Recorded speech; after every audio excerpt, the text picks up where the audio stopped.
Sim, no ar, Telescópio de número 90. Estamos juntos pela 90ª, que fala? É a 90ª vez. Hoje para conversar sobre fé e economia. Comigo eu tenho aqui meus amigos. Ele que estava sumido já há muito tempo, fã-clube já entrando em contato com a gente, perguntando o que estava acontecendo. Nosso multi-homem, Lucas Vieira.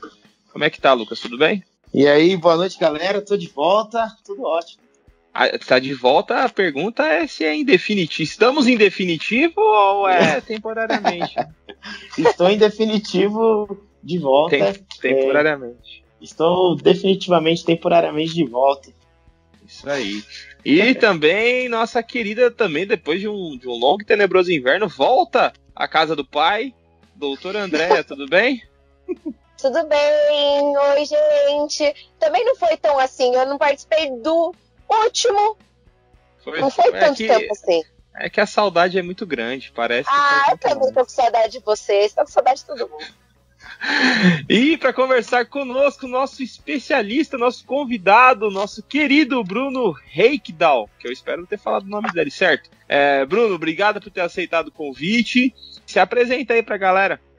Pô, eu que agradeço o convite, espero não arranjar muito problema e dor de cabeça para vocês, seja bastante útil, saudade daquilo que a gente nunca viveu, que vai ser a primeira vez aqui com vocês, então. Eu sou o Bruno, o sobrenome fala do jeito que der para ler, afinal estamos no Brasil, é nós. Eu sou formado em teologia, formado em filosofia, essa é uma trajetória acadêmica, mestre em filosofia também, e atualmente doutorando em economia política mundial. Então essa é a minha trajetória esquisita acadêmica da formação, né, o processo formativo formal e o informal jogando bola, músico amador, muito amador, dono de casa. Olha só, hein? No currículo Lattes, na extensão do currículo Lattes, talvez você só perca para a Andréia aqui, que o currículo Lattes dela impresso tem que ser impresso em papel bíblia para poder ser carregado. O Bruno ganhou de mim. O Bruno ganhou de mim. E não é vida acadêmica esquisita, é multidisciplinar. Exatamente. Para os íntimos esquisita, mas para o Lattes, multidisciplinar. Exatamente. É abrangente, né? Abrangente. Exato. E o Bruno veio aqui, né, sentar à nossa mesa para conversar justamente sobre fé e economia, como essas coisas se relacionam, se elas se relacionam. Depois mais pra frente também ele vai falar do projeto que ele tem no YouTube, do canal dele, mas daí você ouve até o final, e aí você vai descobrir lá, né, tem que segurar a audiência. Então lá no final ele vai falar do canal dele, para que vocês sigam também ele e assistam o material que ele produz, que é muito legal. Bruno, pra gente começar o papo, eu sou completamente leigo no assunto. Vamos fingir, né, gente? Vamos fingir que eu sou completamente... Na verdade, eu sei muito sobre isso, li demais. Mas, assim, né, eu que sou leigo, defina pra gente aí economia, para que a gente tenha aí parâmetro sobre onde a nossa conversa vai caminhar. Boa, acho que esse é o melhor começo pra gente. Tanto para deixar claro o campo que eu vou trabalhar de economia, né, que eu posso tentar trabalhar, e que para trazer nós leigos, que eu vou dizer que nós somos todos, dependendo do jeito que a gente entender a economia, somos todos leigos aqui nessa conversa. Mas, só para a gente deixar bem claro, tem duas definições gerais de economia que a gente pode ter. Eu vou apresentar a primeira, a segunda é a que eu queria propor para a gente. Que é a primeira que a gente se acostumou a falar do economês, né, que é a economia como ciência econômica, que na real é uma operação de alocação de recursos. O que é isso? Você pega aquilo dentro de uma planilha ou vendo determinado problema de balancete, pagamento, folha de pagamento e tal, e você aloca recursos para ter uma alocação ótima. Você ter a maior possibilidade de ganho e a menor possibilidade de perda. Que é diferente do que eu queria propor aqui de economia, que é um pouquinho mais amplo, que é não só a operação de alocar esses recursos para você conseguir uma ideia, uma estruturação ótima, né? Grandes ganhos e poucas perdas. Que é o campo do Lucas, né? Eu não queria falar isso. Claro, mas exatamente. Que é o campo do Lucas. Ganhar dinheiro para mamon, mas a gente não vai falar em relação a isso. Não, que tipo de economia? Da prosperidade do Lucas. Ele veio aqui só pra fazer isso, pra ser pra ser exorcizado nesse momento. Eu vou tirar todos os patrocínios que nós temos. Viu? É assim que o inimigo trabalha. É o devorador, chegou o devorador. Olha. O Lucas, no WhatsApp do Moro, no codinome dele lá é Gafanhoto. Que da hora. Mas segue, Bruno. Desculpa te atrapalhar. Relaxa. Foi muito importante esse comentário sobre o pequeno gafanhoto aqui. Mas a economia no sentido que acho que a gente pode trabalhar, né, que é a ideia da economia política clássica, que poderia ser muito bem retomada, que é a reprodução de fator produtivo, que é não só preocupar como que a gente aloca para ter grandes ganhos e poucas perdas, mas as próprias fontes de valor, né? Então, o trabalho das pessoas, os recursos naturais, porque eu posso, só com a alocação de recursos, produzir uma Brumadinho, por exemplo, né? Que o engenheiro avisa que tem uma barragem, que se você não cuidar, vai derrubar e você perde sua fonte de riqueza, mas o cara acionista, junto com o seu economista, dizem, não, mas isso vai diminuir os nossos lucros no final do ano, então deixa a barragem quebrar, não tem problema com essa reprodução de fator reprodutivo aí, entendeu? Então essas duas diferenças. A segunda é que me interessa mais, que a gente se preocupar com a manutenção daquilo que reproduz riqueza de verdade, não só a alocação do recurso. Não sei, talvez tudo está dentro dessa economia, mas se eu entendi pelo que você explicou aí, são na verdade prismas, né, de se olhar, uma mais voltada para o lucro, para o mercado, e outro mais humano, pensando mais na sustentabilidade da produção. Seria isso? Sim. Só que esse segundo, ele pode operar como o primeiro, né? Que é da ciência econômica. Sei lá, por exemplo, hoje eu estava montando o berço aqui em casa, porque vai nascer minha filhinha no final desse ano. Parabéns. Valeu, obrigadão. E para eu conseguir fazer de maneira eficiente, eu tive que trabalhar o meu tempo e o uso das ferramentas e das coisas que estavam aqui, os recursos disponíveis, eu tive que usar de maneira eficiente para fazer no menor tempo possível. Né? Então eu posso ter uma operação que seja na busca de otimizar o uso e os recursos, mas se eu fizer só isso, que é o que acaba acontecendo com a ciência econômica, a gente perde a reprodução dos fatores produtivos. A gente pode fazer uma coisa que um cara que eu estudo bastante, que chama Franz Winkelhammer, né, ele diz que é o suicídio coletivo. Racionalmente eu consigo matar todo mundo, porque se eu só penso no cálculo ótimo de recursos, eu sou capaz de acabar com a água para ter lucro em cima dela, entendeu? E depois não tem mais água, mas tudo bem, já fiz o suficiente. Tipo isso. Fazer todo mundo chorar para poder vender lenço, é isso? Tipo isso. É basicamente o que acontece quando tem greve e não chega combustível nos postos, que super aumenta, usa-se muito, né, da situação para ter um lucro. Nossa, Sim. Isso é muito abuso de direito. Sem dúvida. Ou uma empresa farmacêutica, por exemplo, nos Estados Unidos, que eu esqueci o nome agora, que descobriu que um antidepressivo lá ajudava a emagrecer. E eles começaram a vender o remédio como um remédio para emagrecimento, mas era um remédio de depressão. E aí a multa que eles iam tomar era menor do que a quantidade de riqueza que eles eram capazes de produzir financeiramente depois. Então valeu mais a pena tomar uma multa e vender um antidepressivo como se fosse remédio para emagrecer do que ser honesto e tudo mais. Então valeu a pena correr o risco. Aí o pessoal fica magro e feliz. Pois é. Pior é que aconteceu o contrário. Mas isso acontece muito, né, no mercado. Mas, assim, essa questão de balancear risco e lucro é o que move hoje o mercado, né? Então, assim, não que eu acho certo, né? Assim, óbvio, vai depender muito do risco e tal, mas nem sempre, como você falou, o bem-estar social é colocado em pauta, né? A sustentabilidade, o ser humano e tudo mais. As fontes de riqueza, elas estão em risco. Uhum.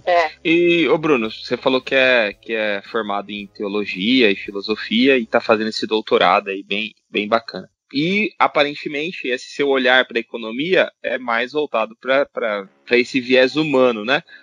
Como que alguém que é teólogo e filósofo olha para a economia, né? Quanto você acha que essa sua formação teológica e a sua fé cristã te influencia e te move a tentar entender a economia por esse viés que você apresentou? Cara, na verdade, tem uma mistura de percurso acadêmico com experiências de vida que vão bagunçando, e as nossas experiências de fé nas comunidades que a gente tem. Mas o que tornou possível para mim entrar nessa discussão foi o pessoal da Teologia da Libertação, católicos, né? Abraço pro Frei Beto. Como que é o outro que parece Papai Noel, bonitinho lá? O Papai Noel bonitinho? Leonardo Boff. O Boff também. Um abraço, Boff. Pode participar do Telescópio. Estão convidados, né? Então. Para participar da próxima vez vai ser um pouco melhor que o convidado atual. Mas esses caras, eles discutiam muito sobre a questão de economia, botaram em pauta já na teologia a questão da economia. E um deles, que ele não é teólogo da libertação propriamente dito, que é o Franz Inkelambert, que eu já citei, ele se aproxima muito desses caras, ajuda a fundar o Departamento Ecumênico de Investigações na Costa Rica, e ele começa a discutir com os teólogos as questões econômicas, e ele chega numa coisa muito interessante, que é a crítica da ideologia da economia. A teologia ajudaria a gente a fazer isso, que seria retomar algumas críticas que Marx fazia, não sei se pode citar esse nome aqui como doutrinação, mas São Marx disse, que é, por exemplo, num texto dele chamado Introdução à Crítica e Filosofia do Direito de Hegel, um texto bem curto, um título, né? Meu Deus do céu. Que ele fala que a crítica da religião é o pressuposto de toda crítica. Então, a crítica da religião, ele realizar a crítica da religião foi o que permitiu ele chegar na crítica da economia. Então, é um caminho curioso, que ele já tinha feito no século XIX, retoma essa discussão no século XX, e estamos aqui no século XXI aprendendo com esses caras como é que a gente faz a crítica da religião e como que ela pode desembocar na crítica da economia. Mas você acha que o Marx, com certeza, é de um ponto de vista crítico negativo? Você acha que a sua fé te move para um ponto de vista crítico positivo com relação à fé ou negativo? Cara, olha que curioso. Do que eu tenho estudado e trabalhado, eu vejo que a crítica de Marx ela também é bastante positiva, se eu entendi bem a pergunta. Porque não é uma negação da religião, senão uma crítica para que a gente não idolatre a religião, ou o que o pessoal chama que é a fetichização, né? A criação de fetiches. Que para o pessoal especialmente de libertação, que eles pensam, que eu compartilho, é que é uma crítica à idolatria. O que Marx faz é uma crítica da religião que se torna idólatra, né? Que faz a produção humana ser mais importante do que a própria vida humana. Então, quando você cria um sistema de mercado, o mercado é produzido por pessoas, e o mercado que vai orientar a vida das pessoas, e não as pessoas que vão orientar a vida do mercado, é um sistema que se idolatrizou, que se tornou um ídolo. Então, ele faz uma crítica que eu considero bastante positiva. Ele não vai negar a religião, e sim criticar ela para poder criticar outras coisas. Para ser bastante marxista e citar ipsis literis, a crítica do céu se torna a crítica da terra, a crítica da religião se torna a crítica do direito, e a crítica da teologia se torna a crítica política. Essa é uma frase de Marx, desse mesmo texto que eu citei. Então, ele está procurando fazer uma crítica da política, e ele acha que a crítica da religião é o primeiro passo. Caramba, hein? Mas faz sentido, né? Pelo papel, a importância, né? Desde sempre da igreja, tanto na economia quanto na política, e inclusive na divisão de propriedades e tudo mais. Sim. Isso faz muito sentido. Não, e mesmo na questão teórica, né? Nossa, Sim. esse texto está muito na minha cabeça, porque Marx fala, por exemplo, que o passado revolucionário da Alemanha, ele é um passado revolucionário teórico. Ele fala que a grande revolução que você teve na Alemanha foi a reforma. E aí ele vai retomar uma discussão com Lutero, dizendo que Lutero libertou a nossa cabeça, mas faltou esqueceu de libertar os braços também. Eu acho que é uma crítica bastante interessante. Uhum. Tem um texto clássico também, que é do Weber, que é a ética protestante e o espírito do capitalismo. Sim. O quanto também o próprio protestantismo é o berço do capitalismo moderno, poderia ser interpretado assim, é o que deu base para que o nosso sistema econômico majoritário, né, e presente aqui no nosso contexto, ele é fruto de uma questão religiosa, né? Sim, em geral, quando o pessoal discute relação entre economia e religião, a gente lembra sempre do Weber, né, que ele se tornou mais importante, porque a ética que o capitalismo seria condicionado pelo protestantismo, pelas éticas protestantes. Tem essa religião, não teria capitalismo. Mas você vai encontrar, por exemplo, o Walter Benjamin, na década de 20, criticando o Weber, num texto chamado Capitalismo como Religião, em que ele vai dizer que o Weber percebeu a relação, mas não percebeu a relação real, que é o protestantismo não apenas condicionou o capitalismo, ele se transformou em capitalismo. Então, olha aí, Brasil. Cara, isso é... Em que ano que esse profeta... Se você for criticar alguma coisa, você tem até, assim, base filosófica, econômica. Maravilha. Desculpa, qual o endereço bíblico desse versículo aí que você citou? O profeta Walter Benjamin, deve ter sido ano retrasado, 2017 ou 2018, não lembro. Mas é o capitalismo como religião, e a primeira frase do texto é: o capitalismo deve ser visto como uma religião. E lá para baixo ele vai criticar o Weber dizendo: o protestantismo se transformou em capitalismo. Então é mais forte a interpretação. E no nosso Brasilzão, eu acho que isso aí é mais, né? Ainda mais com, não sei de quando que é esse texto, mas ainda mais com o advento aí das teologias mais recentes e tudo mais. O pessoal tá falando de Jesus, mas adorando Mamon, não tá não? Sem dúvida, né? Se a gente for pegar o que a gente chama de teologia da prosperidade, é reflexo desse tipo de relação direta. Ou piorar, se a gente quiser ver uma coisa não só na religião protestante, mas esses coaching que junta a galera dentro de um estádio e faz aquela experiência mística, que todo mundo sai todo empoderado que vou transformar o mundo, é uma religião de capital sem Deus. Que um cara faz lá uma experiência muito doida, o pessoal sai comemorando, 1000 pessoas saem gritando as mesmas coisa meio maluca. Mas é reflexo disso aí. E você acha que existe algum modelo econômico? Vamos pensar agora na nossa fé cristã, né, no cristianismo, não no esquema religioso, mas mais próximo do discurso de Jesus e do que Jesus apresentou. Primeiro, você acha que Jesus transparece dentro dos discursos dele uma preocupação com a economia, ou como se dá essa preocupação que ele mostra? Eu acho que, né, assim, pelo menos na interpretação que eu tenho tido com os meus companheiras aqui, a galera da comunidade e tal, eu não tenho um modelo. Você tem princípios orientadores para a criação de sistemas ou de modelos locais, né? Então, eu leio Jesus, eu não encontro um modelo, ou leio Atos lá com tudo era de todos e cada um recebia de acordo com a sua necessidade, aquela parada toda. Não me diz como eu devo fazer, mas me dá princípios orientadores para a tomada de decisão quando a gente for escolher o modo de produzir, o modo de consumir, o modo de manter ou não as fontes de valor. Então, por exemplo, quando Jesus faz a multiplicação dos pães, é muito engraçado. Em Marcos, por exemplo, ele tem 2 multiplicações. Nas 2 ele fica puxando a orelha dos discípulos para dizer: vocês entenderam o que está acontecendo aqui? Vocês entenderam o que está acontecendo aqui? E vai até o final do livro e ele fica repetindo: vocês entenderam o que aconteceu na multiplicação? Ele vai quase até o final do texto perguntando: vocês estão entendendo? E os discípulos não entendem. 2000 anos depois a galera não entendeu ainda. Pois é, então, isso é muito doido. Ou quando ele fala, o que é mais importante, a roupa ou o corpo? O que é mais importante, a comida ou a vida? Que é logo depois, em Mateus, acho que é logo depois das bem-aventuranças, ele faz esses comentários, né?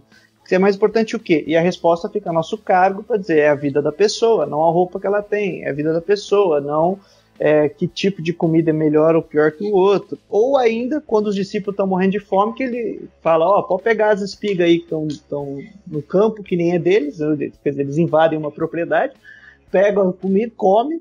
E aí o pessoal reclama: eles estão trabalhando no sábado, aí no lugar onde não devia. Ele fala: olha, é mais importante o sábado ou a vida desses caras? A vida dos caras, né? Fica a cargo do leitor, é obrigado a dizer isso. Então você tem princípios que orientam. Se a gente fosse tomar a decisão, por exemplo, sobre Brumadinho entre o engenheiro e o economista que dizia que valia o risco, a gente ia escolher o engenheiro. Precisa reforçar a barragem aí, porque a vida daquela galera importa mais do que a meta de lucro do final do ano. Mas você esquivou muito bem da minha pergunta, porque tudo que você falou aí pra mim, eu deduzo que você foi mais para um lado do que para o outro. Ou não? É só impressão minha. Deixa eu engatar na pergunta do Nani uma outra pergunta. Manda que é aí. O seguinte. Você falou que pra você ir montando, ou melhor, aquilo que te influenciou muito foi a leitura dos teólogos da libertação e tudo mais, e que eles usam um pressuposto de Marx muito grande. Mas quando você deu o seu conceito de economia, que você falou que gosta mais do segundo, você aproximou muito do que a gente chamou de capitalismo consciente. Sim. Boa. E aí eu engato isso dentro da pergunta do Nani aí que ele fez. Você acha que Jesus Cristo, apesar de não ser um modelo, ele expõe princípios? Você acha que os princípios que ele expõe chega mais perto de alguma coisa aí, de Marx, capitalismo consciente? Ou capitalismo consciente é balela? Porque já tem isso, né, também. Eu tenho dificuldade de falar sobre modelos, isso é honesto mesmo. Porque eu acho que são situações, elas exigem soluções diferentes. Não dá para eu tentar aplicar a mesma estrutura de economia que funcionou na Inglaterra no século XIX ao Congo do século XXI. Tá? Não tem como fazer essas transposições. Mas, por exemplo, Adam Smith, ou os neoclássicos, ou Davi Ricardo, ou mesmo Malthus, quer dizer, eu estou falando dos caras das antigas, né, os primeiros que a gente chamaria de economistas. Eles se preocupavam com a reprodução dos fatores de produção. Né? Eles não estão preocupados, eles estão preocupados com essa questão de como é que a gente vai manter aqui a vida das pessoas que trabalham. Né? Eles precisam de um mínimo de sustento, eles precisam de um mínimo de condições para poder trabalhar, para poder viver, para que produza riqueza. Adam Smith está pensando com o mercado como instituição central, por exemplo, mas ele está preocupado que as pessoas recebam seus salários, que eles tenham condições de vida, quer dizer, ele está preocupado com essas coisas. Apesar de não ser... Marx, quando vai falar sobre o valor de troca, o valor de uso, o fundamento do valor, ele está fazendo uma releitura de Adam Smith. Ele não está abandonando Adam Smith. Né? Então, quer dizer, essas noções de economia, elas acabam mostrando que a gente se fechou num tipo de operação e perdeu coisas que são princípios da economia política, mas uns se preocupam com os fatores de produção e outros não, só cooperação. Acho que essa é a maior polaridade que a gente tem hoje, menos do que modelos. Enquanto o Lucas puxou essa questão de capitalismo consciente, o Bruno falando de Adam Smith e tal, eu fiquei pensando aqui um pouquinho. Eu trabalho com inovação e hoje as maiores discussões, e quando traz essa questão do capitalismo consciente, e quando a gente fala de capitalismo, a questão da concorrência é muito pesada, né? Porque para você obter cada vez mais lucro, você tem que estar sempre à frente dos seus concorrentes. E isso gerava tanto em termos de produção, quanto de criar algo diferente para você se destacar no mercado e gerar cada vez mais lucro. E isso eu acho que em tempos passados, apesar de, por exemplo, quando a gente olha para a Constituição Federal, quando você vê até mesmo as leis trabalhistas, eles vêm muito para trazer esse princípio do humano. Se não tiver ninguém para frear e trazer o bem-estar social, o capitalismo vai tomar, o capitalismo desenfreado toma conta de tudo. Por isso que tem alguns princípios em meio a leis para barrar. Mas é interessante ver que o mercado hoje volta, e a ideia do capitalismo consciente, se isso é balela ou não, mas traz uma discussão de que, assim, para inovar e eu estar à frente dos meus concorrentes, já não é mais aquela coisa de trabalhar 13, 14 horas por dia, mas é proporcionar um ambiente sadio para que os meus funcionários estejam aptos a criar algo novo e assim eu ter um produto melhor e estar à frente dos meus concorrentes. É muito a ideia até de Schumpeter, ele traz essas coisas e tudo mais. Eu acho que essa questão do humano na economia, apesar de a gente não ver muito, mas acho que hoje traz mais essa... Porque um tempo ficou esquecido, né, esse fator humano. Lucro, lucro, lucro, e hoje a gente vê muito isso, como se falou de Brumadinho, que ainda acontece. Mas é legal ver o movimento do mercado de voltar a lembrar desses princípios. Sim. Mas não sei, será que é tão assim? Porque celebrou-se mais recentemente, né, pelo menos por parte de uma ala mais empresarial, mudanças da legislação trabalhista, né? E o nosso presidente, dentre as pérolas que ele tem proferido ao longo do seu mandato, outro dia ele falou que o povo tem que escolher entre menos direitos e emprego ou todos os direitos e nenhum emprego. E eu vi uma galera aplaudindo isso. será que a gente também não tende a olhar uma parcela muito pequena do mercado, que é o mais ligado a setores de criação ou de inovação, como parâmetro, em detrimento de olhar uma classe mais proletária como sendo ainda explorado como gado e tendo tudo que possível para gerar mais lucro retirado dessa classe? Eu concordo. Eu não estou dizendo que isso é um parâmetro e que acontece em larga escala, mas eu acho legal ter uma parcela do mercado que começa a levantar essas questões. Porque, óbvio, essa questão de direitos trabalhistas, quando tem toda essa mudança, beneficia aqueles profissionais que lidam muito bem com dinheiro, que ganham bem, que, assim... É isso que vai, sendo bem sincero, em termos de tributação, em termos... E óbvio que não vai a grande parcela que depende daqueles direitos e que vão ser cortados, né? Que tem ali um mínimo de sobrevivência. Mas eu acho que quando começa uma coisa mais de mercado, que a gente fala do poder econômico, eu acho que não sei se essa mudança tem que começar do próprio mercado, assim, eu não sei se eu estou sendo clara. Eu sei que ainda é de um setor muito específico, mas se as conscientizações de grandes empresas que hoje têm começado a falar de capitalismo consciente, ainda pequena, mas essas empresas acabam exercendo um poder sobre outras empresas que acabam sendo fornecedoras de algum produto e serviço e que não têm essa visão ainda.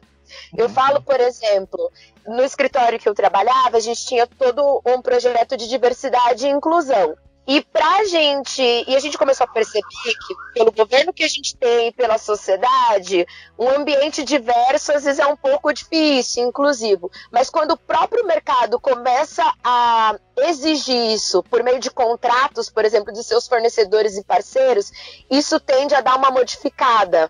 Não que seja uma modificada rápida, mas, por exemplo, em todos os nossos contratos com fornecedores, tinha cláusulas de que o fornecedor ele tinha que ser diverso.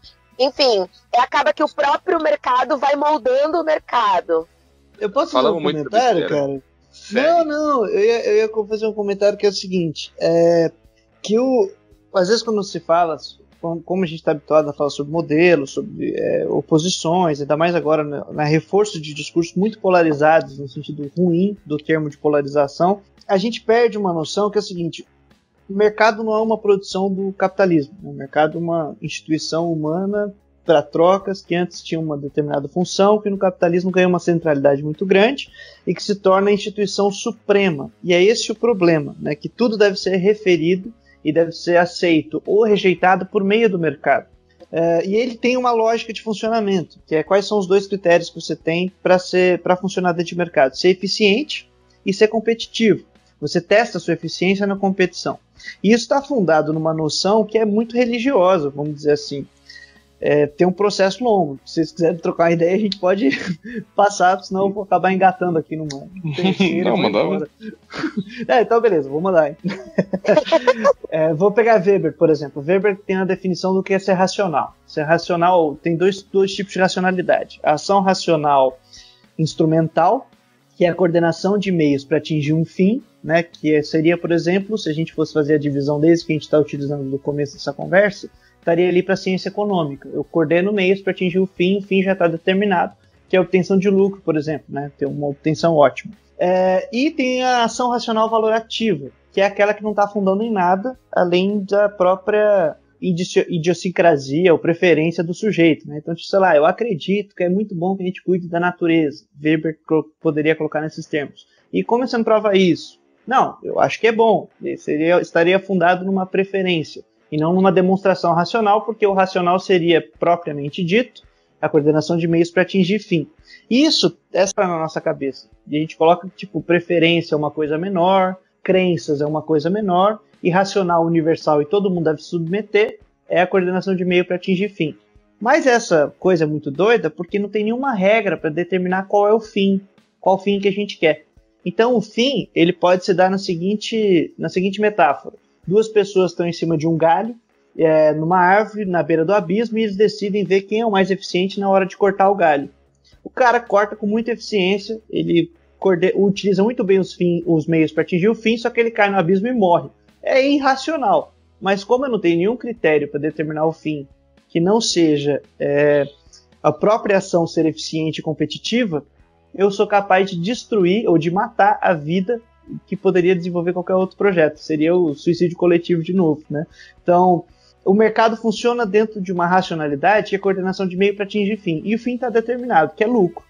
Se os meios são úteis, os meios podem variar, mas o fim é lucro. Então eu posso acabar destruindo a vida inteira em nome desse fim, porque o mercado se tornou a instituição suprema, ou a instituição máxima, o que a gente chama de mercado, né? Tem um grupo que vai acolher o diverso, que vai discutir sustentabilidade, que vai fazer tal coisa, vai aglomerar coisas, mas se continuar dentro da lógica de coordenação de meio para atingir fim, e o fim é sempre o lucro, a gente é capaz de, mesmo aglomerando essas pautas, acabar com a nossa vida em pouco tempo, que eu acho que é o limite, o horizonte que nós temos aqui, né? Sim.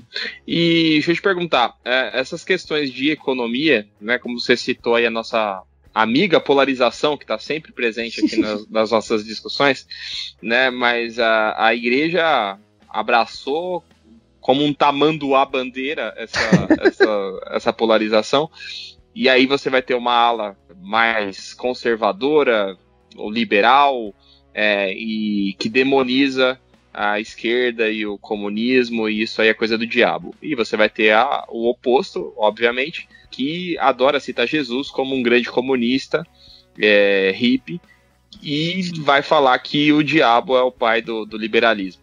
Dá para ser cristão e ser liberal? Dá para ser cristão e ser comunista? Dá para conviver? Como é que é? Eu acho curioso, porque não se discute economia nesse caso dentro da igreja, se discute pautas políticas, né? Então, economia não se discute, isso é um dogma que todos nós assumimos pra gente. Economia é uma coisa universal, imutável e que não tem que debater. Então se discute, por exemplo, o pessoal mais conservador, né, tem trazido de volta as ideias de teologia pública, dever cidadão, os deveres que Paulo colocou de respeito ao Estado, que só valem agora, antes não valia, você podia xingar o líder que fosse. Você tem bancada evangélica, você tem pauta ideológica, você tem essas discussões, mas elas são no âmbito político. O âmbito econômico ele não é tocado, né? Quando ele é tocado, ele é em defesa da pauta do político atual, ou do político que me interessa, ou da bancada que me interessa. Então, na real, dentro da igreja, a gente não tem uma diferença entre liberais, economistas liberais, economistas mais ortodoxos, economistas marxistas, economistas socialistas e sei lá. A gente tem quem apoia pautas políticas conservadoras e quem está tentando não apoiar. Mas a gente tem um histórico muito grande de ser quase que imediata a adesão entre o conservador e o evangélico, né? Então, meio que tem uma longa história aí que a gente pode discutir e tal, mas que ela é bem clara. Então, economia mesmo não se discute, não é a pauta econômica que está em questão. Agora, se dá pra gente ser liberal e cristão, se dá. Dá. Eu acho que se a gente tem essa noção de discutir quais são os princípios em economia que não são propostos por Jesus, eles serem orientadores das nossas tomadas de decisão, a gente consegue ser liberal, ser comunista, ser socialista e sei lá o que lá, tendo como princípio essa fé, essa experiência cristã, essa tradição, que, a meu ver, deveria ser útil para quem assume a fé, como eu, por exemplo, assumo minha fé, vocês assumem a fé de vocês, nós temos as comunidades, a gente toma posição, e essa posição é primeira antes de eu fazer qualquer escolha ou fazer qualquer crítica. Então ela tinha que me orientar. Mesmo que, por exemplo, eu fosse de uma tradição mais liberal, mas eu vejo que a partir desses princípios, serem várias coisas dentro do liberalismo tem que mudar. Posso ser de uma tradição mais à esquerda, comunista, socialista, sei lá, e dentro desses princípios coisas têm que mudar. Acho que é isso que determina o ponto de partida, não onde que a gente chega como cristão, sabe? É de onde a gente parte. Aí determina o resto. E qual que você acha que pode ser o grande ônus dessa idolatria que adentrou a igreja? E qual que é o grande prejuízo que ele pode causar com relação à nossa prática de fé? Rapaz, olha, essa pergunta é muito boa. Porque na nossa tradição bíblica, a idolatria, o grande problema é que mata os filhos, né? Você tem que sacrificar seus filhos, sacrificar seus irmãos, sacrificar as pessoas para o ídolo, para que a vida seja próspera. Então o resultado da idolatria ele é muito infeliz, porque a gente enfraquece o povo, a gente mata as pessoas. Eu acho que o problema da idolatria é que ela assassina. ela realiza aquilo que é o pecado grande, o maior pecado, o pecado fundamental, que é matar o irmão. Matar as pessoas. Então, idolatria, o problema da idolatria é esse, ela justifica a morte das pessoas. Eu posso matar depois e ficar com a tua consciência tranquila. Uhum. A morte, né? Não vamos ser besta de achar que você tá falando de uma coisa só literal, né? A gente tem matado os irmãos de diversas formas aí, inovando também nisso, né? Nas formas de matar as pessoas e de tirar elas da nossa frente, da nossa timeline. Da nossa timeline é ótimo. Eu tinha um professor que dizia que o pior jeito de você matar uma pessoa é quando você conta uma mentira sobre ela, e depois nunca mais vai ter como você resolver esse problema. É profundo. Nossa, isso, hein? Vou tentar absorver isso aí, porque é muito profundo. Em período de fake news é fácil você saber como é que você mata uma pessoa. Muito fácil. Nossa, muito fácil. Ainda mais em período de fake news e em período de pós-verdade, em período que as pessoas não leem, facilmente. Né? E deixa eu te perguntar, a igreja, ela... Vou falar o que motiva essa pergunta. Hoje eu tive a grata ou ingrata surpresa de passeando pelo meu bairro, encontrar uma loja de moda evangélica. Da hora. Que é... Exatamente. Tomei a iniciativa de, curiosamente, né, ver se tinha alguma coisa ali que talvez me quisesse. Fora as camisas escrito fé, que essa desgraça se abateu aqui em São Paulo, pelo menos, mas assim, as roupas da irmãzinha, né, um corte familiar, não sei qual que é o parâmetro ali, mas a placa da loja, o todo grande, era o nome da loja, não lembro agora qual que é, e embaixo escrito moda evangélica. O evangélico brasileiro, o povo evangélico virou um grande mercado, né, uma fatia enorme de mercado, sei lá, 1/4 do Brasil é evangélico, mais da metade, grande parte é cristã. Se alguém alguma hora descobriu que esse povo é mercado consumidor também, né? Entender a igreja como mercado consumidor, isso também prejudica a igreja? De alguma forma isso tem prejudicado a instituição ou a própria fé cristã? Sem dúvida, porque na verdade você pôs de novo para regular as relações dentro da igreja o mercado. O problema não é consumir. Não existe vida sem consumo. A vida se reproduz à medida que nós consumimos, recuperamos a energia que a gente perdeu e seguimos por um tempo a mais. Né? Todo o processo de consumo é para te dar uma energia maior para você seguir a tua vida. A questão é que a gente criou essa coisa chamada consumismo, né? Que consumir é poder pagar por qualquer coisa que eu possa usar ou não, né? Que é deixar do lado para mostrar para as pessoas que eu tenho só, para além daquilo que é necessário para viver. E aí a igreja, o que a gente chama de consumo dentro da igreja, não é aquilo que é necessário para que as pessoas vivam. É o que vai além, é o supérfluo, é luxo, né?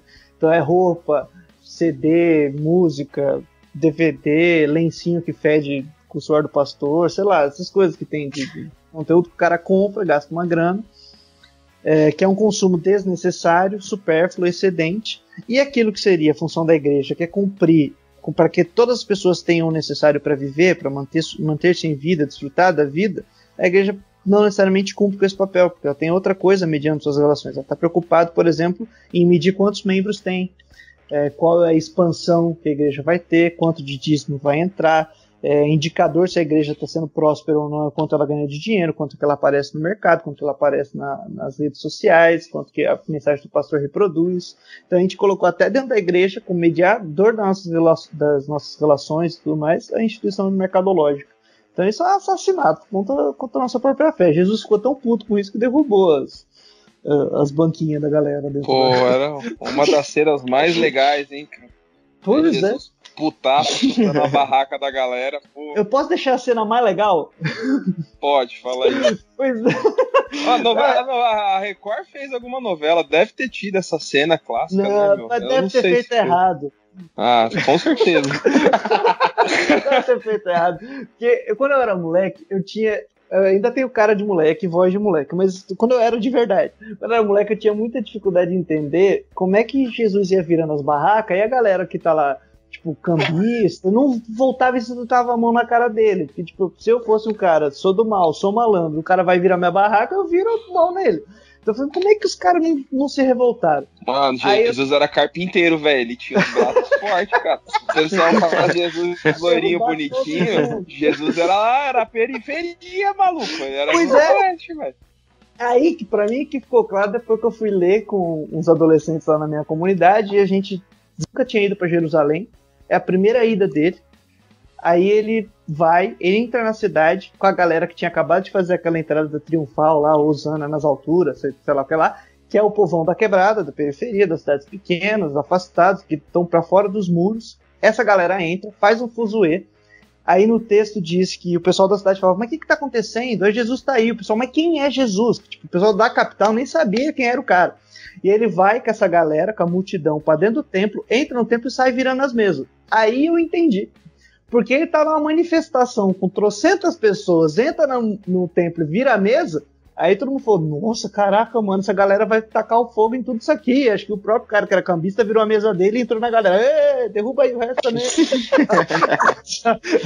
Então, o cara entrou porque conseguiu fazer isso porque tinha uma galera junto, era uma mobilização social grande. E pode ler na Bíblia lá, gente, não é heresia não. Tá lá. Então, mas quanto que essa revolta de Jesus não tem a ver com tudo isso que a gente tá conversando, assim? Porque o que tava rolando ali era propriamente a mercantilização da fé, né? Essa foi a grande... E eu não lembro de nenhuma outra parte que tenha mostrado um Jesus tão revoltado, tão, né, pelo menos ativo em sua revolta ali, de fato, depredar o patrimônio ali dos mercadores, né? E ele fica justamente por uma relação econômica com a fé, dos caras estarem mercantilizando aquilo que, na verdade, não era para ser comercializado, né? Pô, eu espero muito que na volta de Jesus ele passe ali no Brás, tem uma região ali. Porra, velho, vai ser show. Eu vou até fazer parte do comboio lá. Vai ter que começar a passeata aqui no Grajaú, mano. Que aí ele vai levar uma galera da hora pra lá. Então, cara, ali na região do Brás. Um abraço na região do Brás. Fala, Hugo. Nesse caso aí, desse cenário de Jesus, o que é mais brabo é que Jesus fica indignado, é que eles estavam vendendo coisas que na religião judaica eram imprescindíveis para viver a religião. É como se tivesse, sei lá, vendendo oração hoje. Vendendo almofadinha pra fazer você ir no banheiro. Então, é porque, por exemplo, vender o lenço, isso aí é desnecessário. Vender, sei lá, uma meia, isso aí é desnecessário pra vida da nossa fé hoje. Mas lá naquilo ali eles estavam vendendo o que era necessário pra religião judaica. Era não tinha o bicho pra ser ofertado. Não, e dentro das ordenanças era assim, cara, se você não tem nada, se você não tem gado, se você não tem o que oferecer, oferece uma pomba, que é de graça. Você pega a pomba lá e oferece. Os caras estavam vendendo isso. Né? Tipo, não corra atrás da pomba, pega a sua. Pega a sua que eu peguei. Ele já tinha entendido o mercado, a comodidade, pagamos pela comodidade. Fica pior ainda, a cena é pior ainda, porque assim, eu gosto muito do livro de Mateus, ele é o que está mais presente nas minhas leituras recentemente.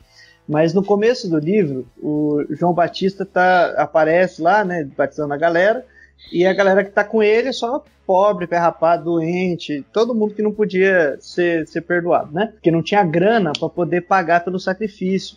E o perdão não era só um perdão que nem a gente, eu quero me perdoar porque eu fiz um pecado, e pecado é uma coisa meio transcendental.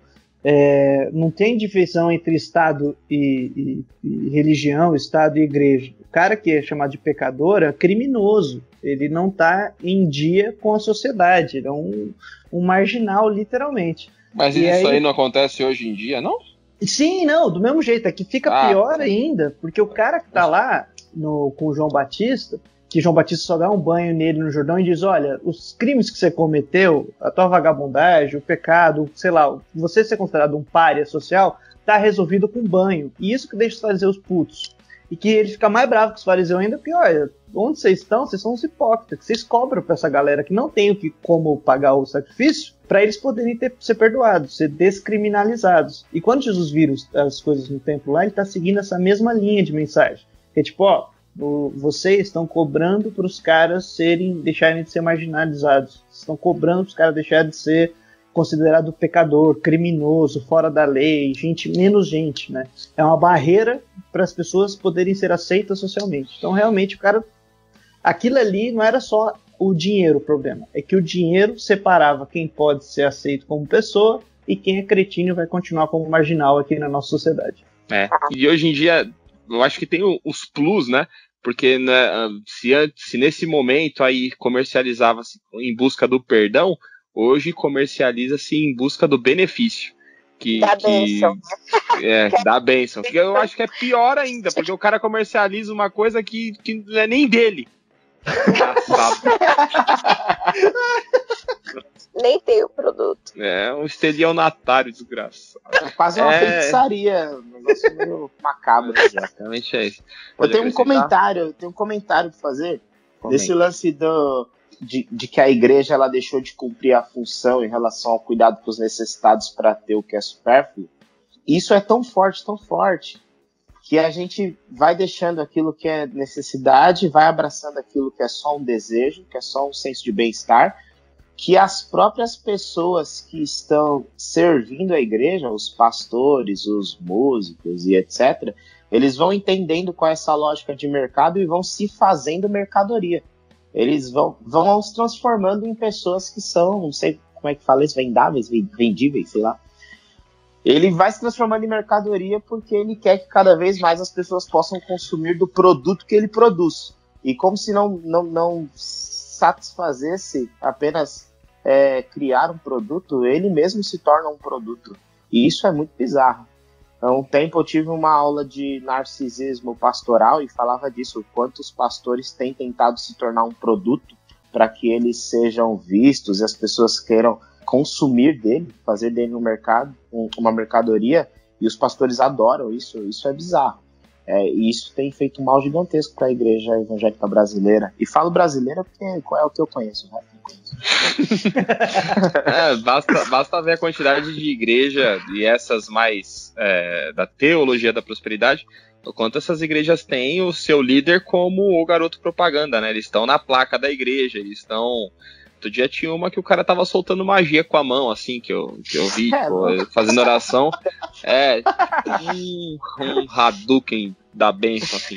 E é isso, o cara se vende como o prestador daquele serviço, né? Como o que vai atender a sua necessidade de mercado, né? Pare de sofrer, noite dos empresários, e vem pra oração forte, descarrega o escambau. Acaba vendendo um serviço, você até setoriza, né? Quinta-feira é a quinta do descarrego. Então você vem aqui para receber exatamente isso aqui que a gente vai fazer. Sexta-feira é a sexta dos empresários. Aí você vem, empresário, que a sua bênção vem na sexta. No domingo não vem, porque é louvor, você não precisa. Né? Você segmenta. Isso é o cara entregar a própria vida pro Deus mercado, né? Isso é idolatria no nível máximo. E aí você, por tabela, entrega a vida dos seus fiéis para ele também. Então foi muito doido, velho. A igreja, que seria um espaço comum para todos, sem qualquer distinção, é como assim, um clã, né? O clã dos empresários, o clã do não sei o quê. É bizarro isso também. E aí aquele que é mais fiel é aquele que é mais bem sucedido, né? E aquele que nunca consegue o sucesso, pronto, tem que se sentir mais culpado ainda. Já não basta o sofrimento, né, do dia, ainda tem que falar, ai meu Deus, sou uma pecadora, não sou merecedora, sei lá. Nossa. É triste demais. Nesse do profeta Walter Benjamin, aquele texto lá que a gente tinha comentado, do século 20, do início do século XX, 1920, tem um trecho lá que ele fala que duas características, ele fala 4 características, eu só estou lembrando de 2 agora. 2 características do capitalismo como religião, é que é um culto incessante, que não acaba nunca, e que exige constante sacrifício, e o segundo é que é o culto mais culpabilizador que já existiu, porque ele nunca tem expiação, você sempre tem que se sentir culpado para poder continuar sendo produtivo e continuar se matando cada vez mais. E isso a gente vê não só na igreja, mas no próprio, essa parada de glamourizar sofrimento, né? Você dizer que, olha, o cara que anda 42 quilômetros para poder estudar e conseguir um emprego. Sério, o cara tem que se sentir... Você celebra o sofrimento das pessoas, culpabiliza elas, porque se o cara vai lá, o coaching fala, você é capaz, aí o cara, isso, eu sou capaz, no dia seguinte quebrou a empresa, pronto. Tem que sentir o lixo e voltar para fazer um culto mais forte. Aquelas frases motivadoras, né? Estude enquanto eles dormem, trabalhe enquanto eles comem. Você morra antes que eles, basicamente. Perca sua vida antes que... Perca sua vida para que eles vivam bem. Aí a gente senta numa roda e fica competindo quem tem a pior vida, né? Não, eu acordo 6 da manhã, pego 2 horas de trem, e aí trabalho 12 horas por dia. E... Nossa. É verdade, isso é muito verdade. Nossa, acordei. Aí a gente vai, tá vendo? Eu sou muito mais capitalista, eu mereço muito mais. Hein? Enfim, eu sou mais sofredor. Besta. Eu sofro muito mais. A gente ri do que nos faz chorar, né? Milionário de tanto sofrimento. Concluindo o nosso papo, nosso excelente papo. Gostei demais, Bruno. Curtiu? Foi bom pra você? Gostou? Cara, foi muito bom. Se arrependeu? Não, achei muito fera. Legal essa experiência. Nunca tinha participado de um podcast. Quer que a gente omite seu nome da publicação? Coloque um pi pra você não se queimar com seus amigos. Rapaz, mais queimado do que eu já tô, é impossível. Cara, obrigado por ter participado aí, por ter se disposto a compartilhar aí com todo o seu conhecimento. Dá seus contatos, fala dos seus projetos, do seu canal. Deixa aí, como é que o pessoal te acha? Rapaz, eu tenho um canal que ele tá um pouco desativado, porque o meu meio de produção de vídeos, conhecido como celular, ele sofreu um acidente recentemente, então eu não tô conseguindo gravar faz um tempo. E para conseguir um novo, eu vou ter que sofrer muito, trabalhar muito, pegar muitas 2 horas de ônibus de trem. Sim, por favor, patrocinadores, liguem agora, doe um celular. Você que é da Samsung. Você, meu irmão e minha irmã, que não tem celular. É Bruno Reikdal, né? R-E-K-D de dado A-L. Isso aí você pode me encontrar tanto no Facebook, no YouTube tem alguns videozinhos que podem ser úteis. E se colocar no Google vai acabar encontrando alguns artiguinhos que eu tenho. Tem um livro também que foi a minha dissertação de mestrado. Então tá por aí, e agora espero que em breve eu possa mandar para vocês o lançamento de um espaço de aprendizagem que vai ser lá na minha comunidade, na Bethesda, espaço de aprendizagem de Bethesda, com alguns cursos que vão ser ofertados para a comunidade externa também. Então assim que tiver eu mando para vocês. Legal. Só ficar atento. Todos esses links aí a gente vai ter no post aqui do programa, então se você se interessou aí, vai ter o link aqui no programa, aí você pode achar o Bruno. O seu livro, qual que é o nome do livro? Cara, o nome é horrível, porque é um livro muito acadêmico, chato, mas você pode baixar ele no site da Editora FI, e essa vale a pena fazer propaganda, porque eles fazem um esquema de acesso aberto, então você pode baixar de graça todas as publicações que estão lá, então quem entra para publicar com eles topa de deixar disponível para baixar de graça. Se quiser preferir o papel, pode comprar daí. Eu não recebo nada com isso, eles também não, porque é o preço de custo da impressão da unidade do livro. Mas uma fetichização do poder como fundamento da corrupção. É a minha pesquisa de mestrado, que é discutir o fundamento da corrupção a partir dessa crítica aí, da fetichização, que tem sua origem na crítica da idolatria. Então essa foi a minha brincadeira. Maravilha. E de grátis aí. Ele não se vendeu pro Deus Mercado, viu, Lucas? ele tá disponibilizando esse conhecimento e eu achei o nome bem legal, na verdade. Viu? O pessoal aí fica à vontade. Fertilização. Faz sucesso no arte esses nomes assim. Faz, isso é importante. Eu achei que o nome ficou muito chato. Não. Obrigado, viu, Bruno? Foi show de bola, não. Obrigadão. Obrigado de coração. E os meus amigos, Lucas, boa noite, boa tarde, bom dia, até mais. Falou, gente, obrigado, valeu. Bruno, bom demais estar com você, um prazer. Além de, inteligentíssimo, muita gente boa, muito engraçado, muito gostoso estar contigo. Um abraço e gratidão ao Gedeon, que foi quem nos indicou aí. Um beijo no seu coração, um beijo no seu cérebro, Gedeon. Um abraço aos amigos. Viu? E beijo também para a doutora Andréia. Boa tarde, boa noite, bom dia. Foi muito legal. Saudades, amigos. Bruno, muito obrigada. Foi demais. Relembrar de conceitos que eu nem relembrava. Ainda bem que alguém aqui entende de economia para nos ajudar. Muito obrigada. É mais, Meu, gente. a ideia é demais, né? Ela relembra conceitos. Eu aprendi conceitos. Exatamente. Ela é incrível. Eu aprendi muito. Mas, gente, eu não posso falar aqui. A pessoa que fez 2 disciplinas de economia política não lembrar de nada. Então, vou relembrar. Exatamente. E obrigado a todos vocês que nos ouviram. Comente aí no post o que você achou, sua dúvida, né? Sua interpretação ou a sua opinião. A gente vai adorar saber, né? Segue a gente nas redes sociais também, nas 3 principais lá, @canal Telescópio.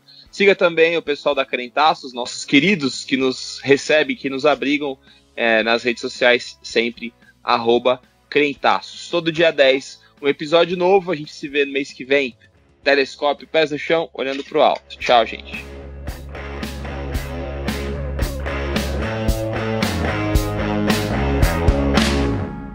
Mamãe! É Deus, mamãe!